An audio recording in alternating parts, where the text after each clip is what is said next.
Polavaram Nallamala Sagar link ప్రాజెక్టును తాము మొదటి నుంచి వ్యతిరేకిస్తున్నామన్నారు ఇరిగేషన్ మినిస్టర్ ఉత్తమ్ కుమార్ రెడ్డి. తమ పోరాటంతోనే బనకచెర్ల ప్రాజెక్టు ఆగిందన్నారు. ప్రాజెక్టును కర్ణాటక, మహారాష్ట్రాలు వ్యతిరేకించాయన్నారు. నల్లమల సాగర్ను అన్ని రకాలుగా వ్యతిరేకిస్తున్నామని చెప్పారు.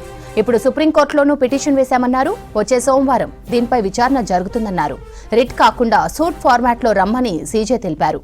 తాము అలాగే ముందుకు వెళ్తామని చెప్పారు. నిన్న హరీష్ రావు చూపించింది ఇంటర్నల్ కమ్యూనికేషన్ లెటర్ అన్నారు.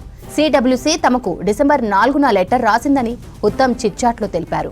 పోలవరం నల్లమల సాగర్ లింక్ ప్రాజెక్టును తాము మొదటి నుంచి వ్యతిరేకిస్తున్నామన్నారు ఇరిగేషన్ మినిస్టర్ ఉత్తమ్ కుమార్ రెడ్డి. తమ పోరాటంతోనే బనకచెర్ల ప్రాజెక్టు ఆగిందన్నారు. ప్రాజెక్టును కర్ణాటక, మహారాష్ట్రాలు వ్యతిరేకించాయన్నారు.